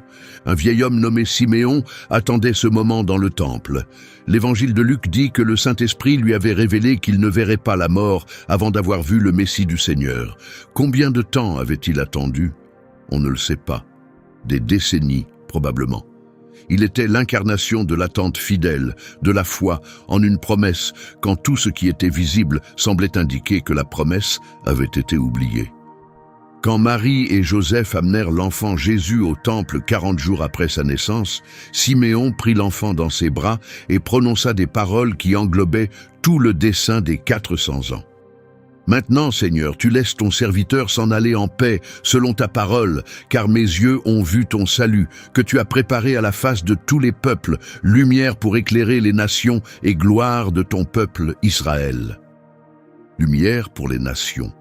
En cette seule phrase, Siméon saisit la raison de chaque empire, de chaque traduction, de chaque route, de chaque synagogue, de chaque communauté de la diaspora que les 400 ans avaient produit.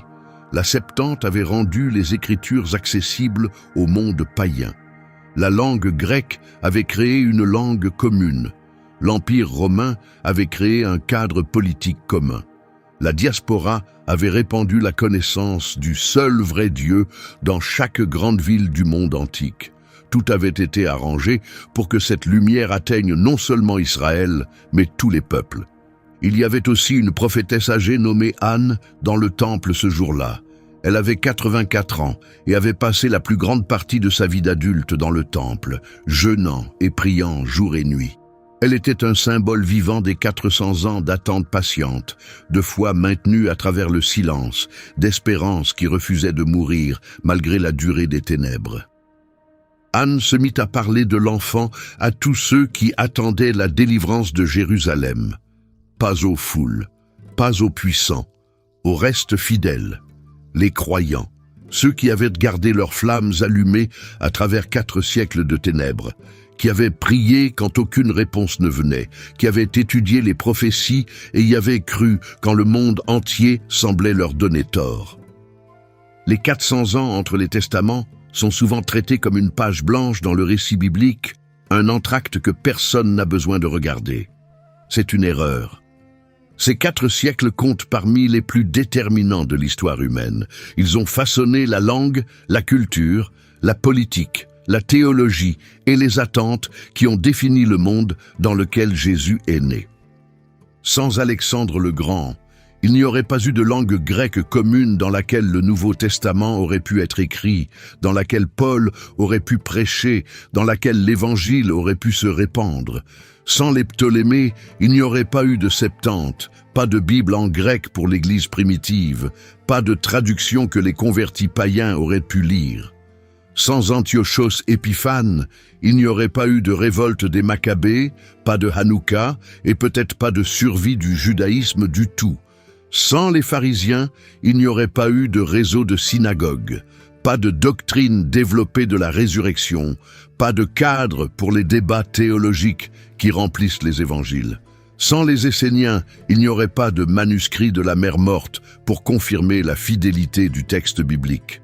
Sans Rome, il n'y aurait pas eu de route, pas de paix, pas de recensement pour amener Marie à Bethléem, pas de croix sur laquelle le Messie mourrait et pas de réseau à l'échelle de l'Empire pour diffuser la nouvelle de la résurrection.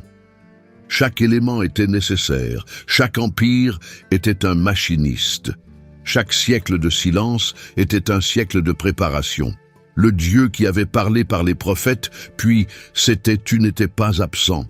Il construisait quelque chose de si vaste, de si complexe, de si précisément agencé, qu'il fallut 400 ans pour achever la scène avant que le personnage central ne puisse y faire son entrée. La vraie question que pose cette histoire n'est pas où était Dieu pendant le silence. La vraie question est de savoir si le même Dieu est à l'œuvre dans les silences de nos propres vies. Si les moments où le ciel semble fermé et les prières semblent rebondir contre le plafond ne sont pas des trous dans l'histoire, mais des chapitres de préparation pour quelque chose que nous ne pouvons pas encore voir. Chaque empire qui s'est levé et est tombé pendant ces 4 siècles croyait écrire l'histoire. Les Perses pensaient qu'ils avaient le contrôle.